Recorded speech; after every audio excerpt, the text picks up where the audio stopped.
Global warming is the long-term heating of the Earth's climate system, observed since the pre-industrial period between 1850s and the 1900s, due to human activities, primarily fossil fuel burning, which increases heat-trapping greenhouse gas levels in the Earth's atmosphere.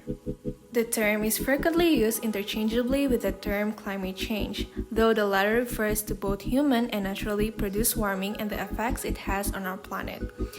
It is most commonly measured as the average increase in the Earth's global surface temperature. So, what causes global warming? Since the Industrial Revolution, human activities have released large amounts of carbon dioxide and other greenhouse gases into the atmosphere, which has changed the Earth's climate. Natural processes such as the changes in the sun's energy and volcanic eruptions also affect the Earth's climate. However, they do not explain the warming that we have observed over the last century. Concentrations of the key greenhouse gases have all increased since the Industrial Revolution due to human activities.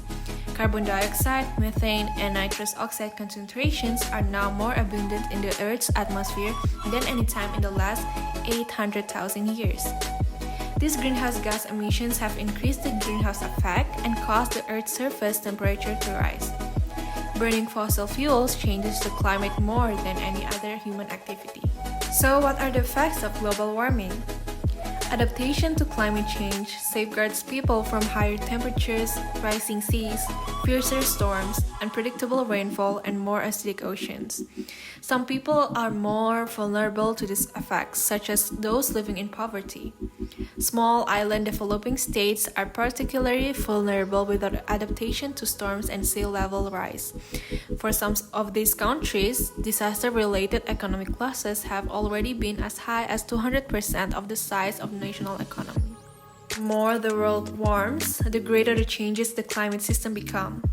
This includes more frequent and intense hot extremes, marine heat waves, heavy precipitation, agricultural and ecological droughts in some regions, the proportion of intense tropical cyclones, and the reductions in Arctic sea ice, snow cover, and permafrost. The unsustainable use of land, soil, water, and energy for food contributes to greenhouse gas emissions that cause rising temperatures. Higher temperatures in turn affect resources to produce food.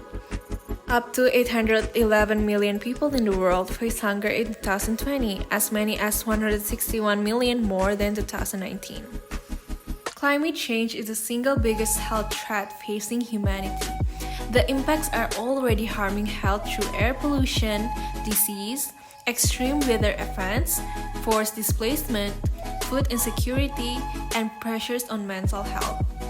Every year, environmental factors take the lives of around 13 million people. So how do we help prevent global warming? First is save energy at home.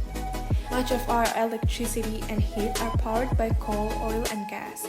Use less energy by lowering your heating and cooling, switching to LED light bulbs and energy-efficient electric appliances. Washing your laundry with cold water or hanging things to dry instead of using a dryer. Next is reduce, reuse, repair, and recycle. Electronics, clothes, and other items we buy cause carbon emissions at each point in production, from the extraction of raw materials to manufacturing and transporting goods to the market. To protect our climate, buy fewer things, shop secondhand, repair what you can, and recycle. Lastly, walk, bike, or take public transport. The world's roadways are clogged with vehicles, most of them burning diesel or gasoline. Walking or riding a bike instead of driving will reduce greenhouse gas emissions and help your health and fitness. For longer distances, considering taking a train or bus, and carpool whenever possible. Let us be the solution and not the pollution.